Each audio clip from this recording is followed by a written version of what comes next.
Everyone, कैसे हो आप सभी। उम्मीद करता हूँ आप सभी लोग बढ़िया होंगे और आप सभी का बहुत बहुत स्वागत है आपके अपने चैनल एजुकेशन साथी पे। तो आज के वीडियो में हम लोग पढ़ने वाले हैं कक्षा 12वीं फिजिक्स का। इससे पहले वाले वीडियो में हमने चैप्टर 1 के जो भी इम्पोर्टेंट फॉर्मूला है जो आपके पेपर में बनते हैं, ठीक है, जो इम्पोर्टेंट है, ठीक है, जिनका डेरिवेशन आपके पेपर में आता है और जिनको आपको याद करना भी बेहद ज़रूरी है, क्योंकि उसी से रिलेटेड आपके पेपर में जो है न्यूमेरिकल भी बनते हैं। तो हमने देख लिया है, आप वहाँ पे चैनल पे जाकर या फिर प्लेलिस्ट में जाकर आप जो है पढ़ सकते हैं, ठीक है। तो आज के वीडियो में हम लोग पढ़ेंगे चैप्टर 2 यानी वैद्युत संधारित्र तथा धारिता, ठीक है। उससे रिलेटेड जो भी इम्पोर्टेंट फॉर्मूला है उसको हम लोग देखने वाले हैं, ठीक है। तो चलिए हम लोग देखते हैं। फिर देखिए किसका हम लोग देखेंगे, धारिता चैप्टर अपना जो है ना, धारिता तथा संधारित्र या फिर संधारित्र प्लस धारिता जो भी हो, ठीक है। चैप्टर 2 अपना जो है ना उसी को हम लोग देखने वाले हैं, ठीक है। तो उसमें सबसे पहला हमारा फॉर्मूला क्या हो जाता है, तो चलिए हम लोग देख लेते हैं। सबसे पहला उसमें फॉर्मूला आता है भाई साहब विभव का, कि वैद्युत विभव कितना होता है। वैद्युत विभव इलेक्ट्रिक पोटेंशियल कितना हो जाता है। तो विभव को आप जानते ही हैं किससे डिनोट करते हैं, तो भी से करते हैं, ठीक है। जैसा आपका नाम है ना चुन्नू मुन्नू जो भी, तो वैसे ही विभव का भी जो है एक कोड भाषा है कि इसको हम भी से लिखेंगे। तो भी बराबर कितना हो जाता है, W/Q। कितना हो जाता है भाई साहब, W/Q हो जाता है। इसको आपको अच्छे से बढ़िया से ध्यान में रखना है, ठीक है। दूसरा आता है कि अक्षीय स्थिति में, जैसे हमने देखा था अक्षीय स्थिति में वैद्युत क्षेत्र कितना होता था, K2P/R3। उसी प्रकार अक्षीय स्थिति में हम लोग वैद्युत विभव को भी देखने वाले हैं। तो विभव अक्षीय स्थिति में कितना हो जाता है, तो एक्सियल पोजीशन यानी अक्षीय स्थिति में वैद्युत विभव जो होता है जी, भी होता है कितना हो जाता है भाई साहब, Kp/R²। कितना जी, Kp/R²। और K क्या है, यहाँ पे एक स्थिरांक है, इसका वैल्यू कितना हो जाता है 1/4πε0। इसका मान हो जाता है 9 × 10⁹ न्यूटन इंटू मीटर स्क्वायर प्रति कूलम स्क्वायर, ठीक है। समझ में आया। अक्षीय स्थिति में कितना हो जाता है, V = Kp/R², समझे। चलिए अब हम देख लेते हैं निरक्षीय स्थिति में, ठीक है। देखिए अगर हमको छाप कर लाना होता तो हम छाप कर ला दिए होते, लेकिन मेरा मकसद लिखने का क्या है कि आप जब वीडियो को देखें बैठने के लिए तो आपके दिमाग में क्लिक करना चाहिए कि हाँ हम अक्षीय स्थिति में बोल रहे हैं तो अक्षीय स्थिति में फॉर्मूला क्या होता है, और जब हम लिखें तब आप उसको जो है अच्छे से देख पाएँ कि हाँ ये होता है, ठीक है। नहीं तो बाकी हम पहले लिख कर आए होते, ऐसा रखते तड़ाक से आप भी नकल मार लेते, हाँ हमको तो याद ही है। लेकिन जब हम आपसे बोल रहे हैं और जब आप सोच रहे होंगे तब उसका इफेक्ट अलग होता है, ठीक है। उससे आपकी जो है लंबे समय तक याद करने की क्षमता रहती है, ठीक है। तो अक्षीय स्थिति में हमने देख लिया। अब हम निरक्षीय स्थिति बोल दिए तो आपके दिमाग में वो घूम रहा होगा कि निरक्षीय में कितना होता है, ठीक है। तो जब हम अभी लिखेंगे तो आपको और अच्छे से क्लियर होगा, ठीक है। इसीलिए मेरे भाई हम किसी भी चीज़ को जो है लिख कर आपके लिए नहीं लाते हैं, खुद लिखते हैं ताकि आपको भी पढ़ने में आसानी हो, ठीक है। चलिए अब हम लोग देखेंगे भाई साहब निरक्षीय स्थिति में कितना हो जाता है। तो निरक्षीय स्थिति में कितना हो जाता है, 0 हो जाता है। और इसका कई बार प्रूफ पूछ चुका है कि सिद्ध कीजिए कि निरक्षीय स्थिति में जो वैद्युत विभव होता है वो 0 होता है। कई बार आपके पेपर में जो है पूछ चुका है, ठीक है, इसलिए ध्यान में रखिएगा। चौथा देख लेते हैं भाई साहब। चौथा क्या हो जाता है, द्विध्रुव के कारण विभव के कारण पोटेंशियल यानी विभव कितना हो जाता है, तो ये हो जाता है Kp cos थीटा अपान में R²। कितना हो जाता है भाई साहब, Kp cos थीटा अपान R² हो जाता है, समझे। चलिए अब हम आते हैं संधारित्र पर, ठीक है।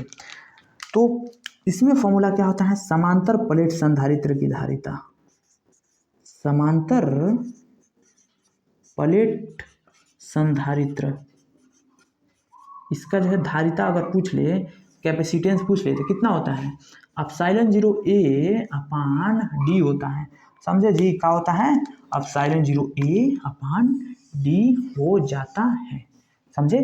देखिए चलिए हम बता देते हैं थोड़ा सा। देखिए दो प्लेट होते हैं, दो गो प्लेट है अपना, एगो माइनस है और एगो प्लस है तो एगो माइनस है, ठीक है।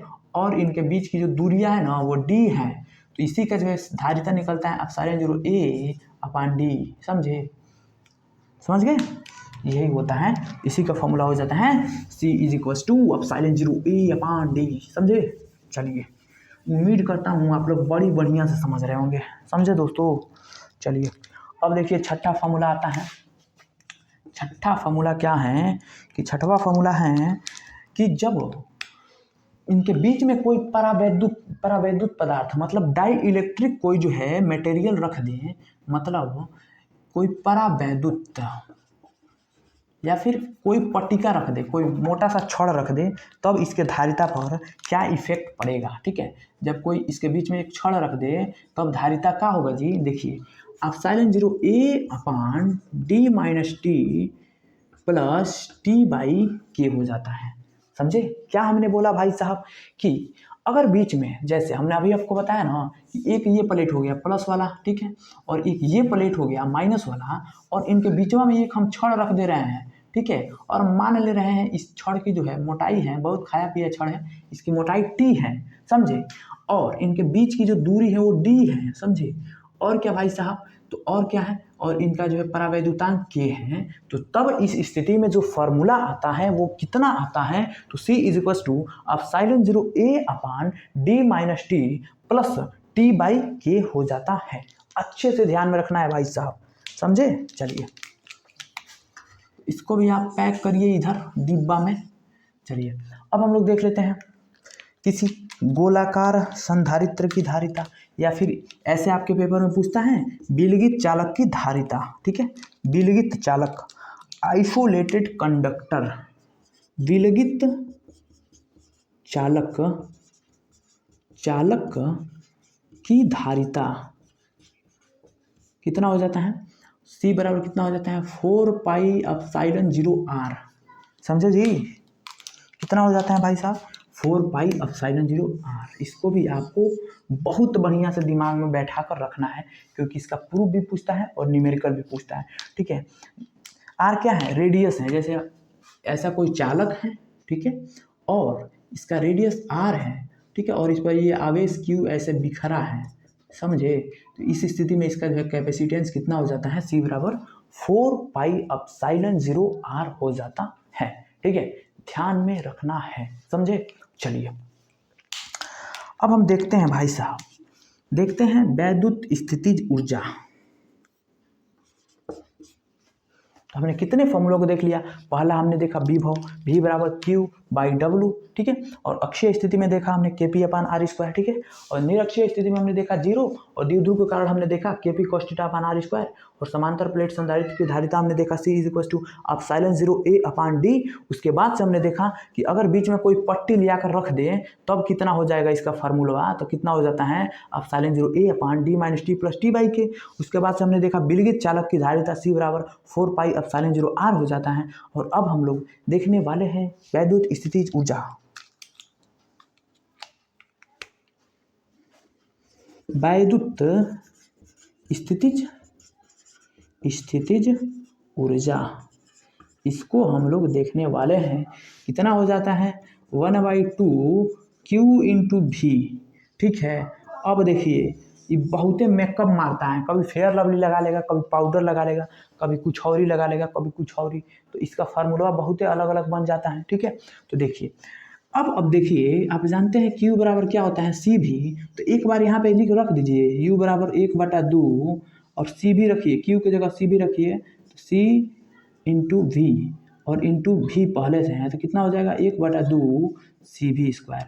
ये भी इसका एक फॉर्मूला होता है, समझे, 1/2 CV स्क्वायर। अब आप यहाँ पे V का वैल्यू लिखाइए, V बराबर क्या हो जाएगा Q और C इसके नीचे आ जाएगा, तो Q बाई C।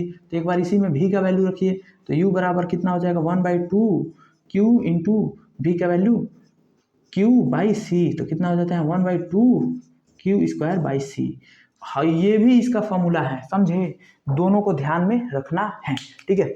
अब हम आते हैं 10वां फॉर्मूला हमारा क्या हो जाता है, 10वां फॉर्मूला हो जाता है वैद्युत ऊर्जा घनत्व, मतलब ऊर्जा घनत्व की बात करें, ऊर्जा घनत्व इसको स्मॉल यू से दिखाते हैं, ये कितना हो जाता है 1/2 अब साइलेंस 0 ई स्क्वायर हो जाता है वैद्युत ऊर्जा घनत्व का फॉर्मूला। ठीक है, समझ गए भाई साहब। तो इतने सारे आपके चैप्टर 2 यानी वैद्युत यानी क्या संधारित्र तथा धारिता जो अपना चैप्टर है उसमें इतने सारे इंपॉर्टेंट नन्हे मुन्ने फार्मूला हैं जिनको आपको ध्यान में रखना है, क्योंकि इसी से आपके पेपर में जो है न्यूमेरिकल बार बार पूछे जाते हैं और डेरिवेशन भी आते हैं। तो इन्हीं फॉर्मूलों को जो है आपको निगमन करने के लिए यानी डेराइव करने के लिए पूछता है। ठीक है, आप पेपर उठाकर देखेंगे तो कई बार आपसे अक्षीय स्थिति में KP/R², निरक्षीय स्थिति में 0 और द्विध्रुव के कारण KP/R² आपके पेपर में जो है कईयों बार पूछा जा चुका है। समांतर प्लेट संधारित्र की धारिता का तो कहना ही नहीं है, ये भी आपके पेपर में जो है कई बार पूछा गया है भाई साहब, समझे। और ये भी C=F0 A/D-T + T/K। ठीक है, तो बस इतना ही है इंपॉर्टेंट फॉर्मूला, स्क्रीनशॉट ले लीजिए, बेहद इंपॉर्टेंट है दोस्तों। ठीक है, और बाकी आप कमेंट करके बताना कि आपको वीडियो कैसा लगा। ठीक है, और अगर आप नए होंगे तो प्लीज़ दोस्तों चैनल को सब्सक्राइब करके जुड़ जाइएगा और वीडियो को अंत तक देखिएगा, और सभी सब्जेक्ट का प्लेलिस्ट है वहाँ से आप अपनी तैयारी को जल्दी से पूरा करिए। ठीक है, और आपके जो भी दोस्त हो उनको आप लोग जो है वीडियो शेयर कर दीजिएगा। ठीक है, ताकि वो उनका भी जो है भला हो सके, वो भी अच्छे से पढ़ाई कंटिन्यू कर सके, क्योंकि बहुत कम समय है भाई अब पेपर में आपके, इसीलिए आप लग जाइए, अच्छे से परिश्रम से पढ़ते रहिए। ठीक है, और बस आज की वीडियो में इतना ही। बाकी आप लोग पढ़ते रहिए, मुस्कुराते रहिए, माता पिता का नाम रोशन करते रहिए, इस एजुकेशन साथ ही परिवार को अपना आगे बढ़ाइए। ठीक है, ज़्यादा से ज़्यादा सपोर्ट कीजिए ताकि हमें भी मोटिवेशन मिलता है, ताकि हम भी आपके लिए अच्छे इंपॉर्टेंट वीडियो आपके लिए लाते रहें। फिर आज की वीडियो में इतना ही, पढ़ते रहिए, तब तक के लिए जय हिंद।